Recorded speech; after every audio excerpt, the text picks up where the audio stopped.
Meanwhile, the Taliban faced some form of resistance on Afghanistan's Independence Day on August 19th, while flag-waving protesters took to the streets of Afghan cities against the Taliban. Its own fighters marched through the Zabul province. Footage of an armed Taliban fighter marching in the city of Qalat is now doing the rounds across social media. The fighters can be seen wearing all white, head-to-toe uniforms. The fighters carried firearms as they marched through the city centre. News agency Reuters verified the video by geolocating the monument seen behind the Taliban parade. The Taliban's takeover of Kabul as well as other provinces has left power vacuums in many places.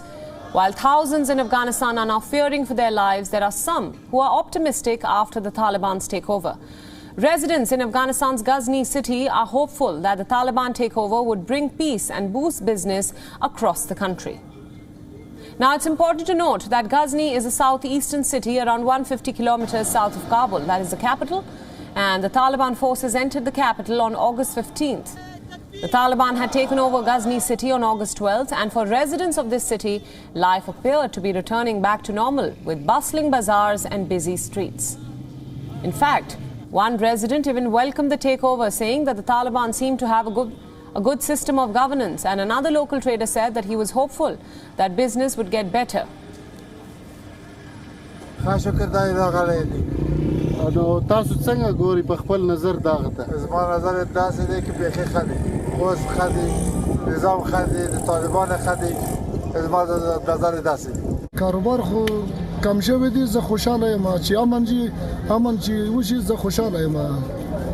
امن چې راځي کاروبارم پیدا کېږي چې امن نه وي بیا کاروبارم نشته اوس کاروبار خو دومره کاروبار ښه نه دی. Such people are outnumbered, however, by those who are worried about the future of Afghanistan under the Taliban's rule. Since the sentiment is largely driven by fear, many Afghan women have decided to flee their home country at the first opportunity as they feel their life is in danger. Women remain unclear about their future under the Taliban. During the first Taliban regime in the late 1990s, the Taliban had banned women's education and jobs. The Taliban had also barred women from leaving their homes without a male companion. اگر اشتباه نکنم چیز نزدیک 3 روز میشه که طالبان به کابل آمدن و خانم‌ها و دخترای افغان حضورشان در بازار، در بیرون، در اجتماع بسیار کم رنگ است، به خاطر از اینکه اینا ترس دارن، وحشت دارن از اینکه چگونه با اینا رفتار میشه و صادقانه براتون بگم که میترسن که برن بیرون. و امروز گفتم من به خاطر اینجا هستم که از شما تقاضای کمک کنم و اگر امروز شما به خانم ها و دخترای افغان کمک نکنین و پشت کنین و ما ایره باید داشته باشین که دنیا این کار شما را فراموش نخواهد کرد و تاریخ ایره ثبت خواهد کرد و شما را به عنوان کسایی که در سخت‌ترین شرایط در وقتی که باید توجه میکردین نکردین تاریخ شما را به خاطر خواهد. Now, joining us live from Kabul is Arifa Ghaffari, who is a human rights activist and former mayor of Maidan Sheher. Thank you so much for joining us. Tell us a little bit about the situation and the developments unfolding in Afghanistan, especially with the political chief having arrived in Kabul. Thank you so much. We people have to adopt situation. Doesn't matter. It's kingdom of Shah. It's Soviet. It's Taliban, and they, anything can happen with us anywhere and anyhow. Situation in Afghanistan is more terrible and horrifying. People are afraid of their lives. Women are afraid of their future. We see no future ahead. We see nothing ahead. We see no resistance of at least a political, spatial and wide promise, at least for our safety, at least for our resistance. They promised at the starting, especially Taliban, they promised that they will not hurt people. But I was the first one who they started looting her house. I was the first one who started searching me, who really right now is still afraid of her life, her family's life. So yeah, in Afghanistan, things are not going normal. International community abandoned that, and I wish I could had some good things to talk about. I'm fully not able to anyhow at least give a positive word ongoing situation. Right. Now, Zarifa, I'd like to ask you, there are currently two narratives that we are seeing being peddled from Afghanistan. Now, what is your assessment?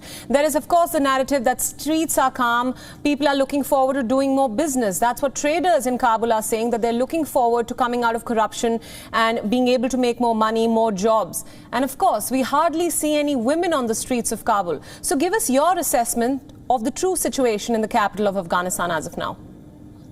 Do you know, I'm a member of a WhatsApp group. There are a big amount of women. Today morning when I woke up, I saw a message. A woman was beaten up by a normal citizen of the country living in Kabul city. They started beating a woman walking in a street. And when the woman was arguing, they told them that it's not democratic, independent republic government to defend you. It's Taliban. Things are going well in Afghanistan. How anybody can think of it? We are not safe, man. We are in a very big problem. Our rights have been abandoned. There is nothing. The economical situation, the social situation, political, everything got missed. Do you know why people are a big amount of people are there in the gates of airport, and right. They are facing threats. They are facing the worst time with the Taliban and gunfires and everything, but still they're trying to enter the airport, and they have been we had so bad news of falling down of people from planes, from the parts of planes. So it is a biggest sign of the worst situation of Afghanistan, and I think it's enough to talk about, to see or to at least know what's going on. Right, Zarifa, that brings me to my next question. You mentioned the scenes, the chaotic scenes and really desperate scenes that we've seen at the Kabul airport, heart-wrenching visuals of women handing over their children to leave Afghanistan to strangers. Now, we've seen visuals coming in where Afghans are trying to leave the airport, the process of evacuation from multiple Western powers. What about women in Afghanistan? Are they being able to get evacuated? See, how many women they want to evacuate? How many? And why they want to evacuate women? Why they want us to just run away? We don't want to give up. We don't want to run away. We will stand our ground. Doesn't matter what and how. Because if I am able to evacuate, if I am able to run away, there are too many other women who are not able and who will who have to stay there and tolerate all the stupid things that Taliban are doing to them. So I think it's not a good decision. Right, absolutely. Now tell me a little bit about the scenes in Kabul that you're witnessing. Now it is day 6 or day 7 of the Taliban's rule. How do you assess the change in the situation in Kabul as of now? We saw a few protests taking place on the streets, some led by women recently. Will we see more such protests in the days coming forward, or will they be quashed completely? The protest has been led by women. Do you know now where are the women? Do you know how have been treated the women who have been leading this protest? Seriously, they have been facing the worst in their life. They are facing worse in their life. It's not about having the protest. It is about what the protest had at the end.